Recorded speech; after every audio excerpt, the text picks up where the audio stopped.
हिंदी व्याकरण पार्ट 3 शब्द विचार। परिभाषा।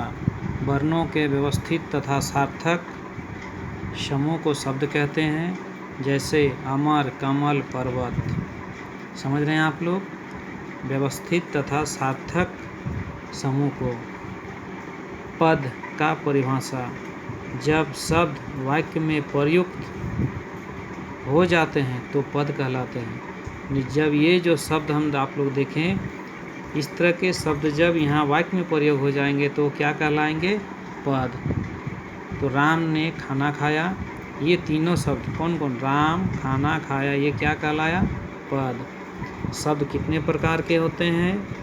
उसका वर्गीकरण देखे किया गया है। उत्पत्ति के आधार पर, अर्थ के आधार पर, रचना के आधार पर और प्रयोग के आधार पर। उत्पत्ति के आधार पर जो शब्द हैं प्रकार हैं वो भी 4 प्रकार के हैं: तत्सम, तद्भव, देशज और विदेशज या विदेशी। तो तत्सम शब्द किसे कहते हैं? वे शब्द जो संस्कृत में हैं पर हिंदी में वे उसी प्रकार के प्रयोग में आते हैं, जैसे अग्नि, वायु, गति, खग, धन, वर, ये इसके उदाहरण है। तद्भव क्या है?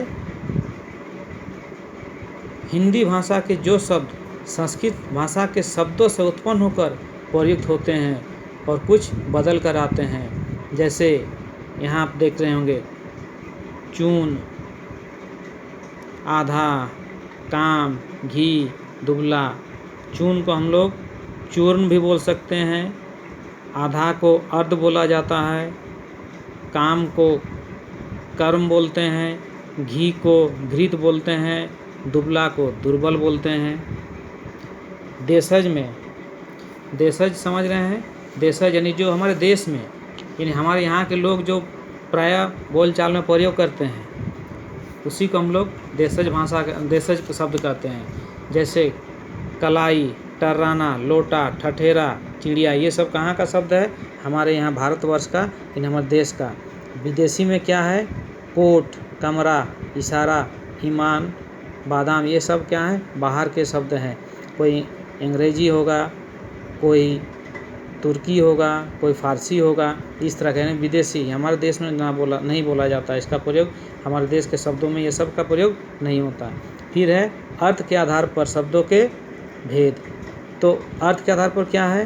पहला निरर्थक, जिसका कोई अर्थ ना हो, पी, वाई, अल, गल, इस तरह का कोई सुनते होंगे आप कुछ ऐसे शब्द का प्रयोग जिसका कोई अर्थ नहीं होता है, जिसको निरर्थक बोलते हैं। फिर सार्थक, जिसका कोई अर्थ होता है। कमल, कक्षा, मेज, ये क्या है? सार्थक शब्द है।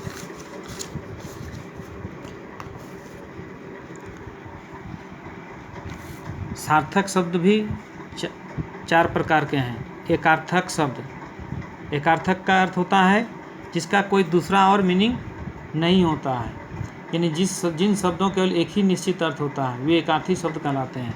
संगीत, हिंदी, लोहा, इस तरह का शब्द क्या हो गया? एकार्थक शब्द। फिर है अनेकार्थक शब्द, यानी इसका एक से अधिक अर्थ हो, जैसे काल, काल का समय, मृत्यु। फिर है उत्तर, यानी एक दिशा और प्रश्न का उत्तर। वर, एक वरदान, दूल्हा, दूसरा दूल्हा। हार, एक होता है पराजय, दूसरा होता है किसी फूलों का हार या सोने चांदी का हार। समानार्थक शब्द, यानी एक जैसा। समानार्थक अर्थ, उसका अधिक अर्थ, उसके जैसा बहुत सारा अर्थ होता है, जिसको हम लोग पर्यायवाची शब्द भी कह सकते हैं। कमल, सरोज, जलज, अम्बुज, ये किसका है? तो कमल का ही एक नाम है, अलग अलग, लेकिन सबका अर्थ क्या होगा? कमल। विलोम शब्द आप लोग जानते ही हैं, बचपन से पढ़ते आ रहे हैं। आना जाना, जय पराजय, दिन रात, सुबह शाम, ये क्या है? विलोम शब्द है। फिर है रचना के आधार पर शब्दों के भेद। रचना के आधार पर क्या क्या है? रूढ़, जिसका सार्थक खंड ना हो, यानी जैसे आप लोग देख रहे हैं सार्थक खंड का, यानी जल, जल को अगर हम अलग अलग लिखते हैं तो कोई अर्थ इसका नहीं निकलता है, इसी को रूढ़ शब्द कहेंगे। फिर यौगिक, जिसका सार्थक खंड हो।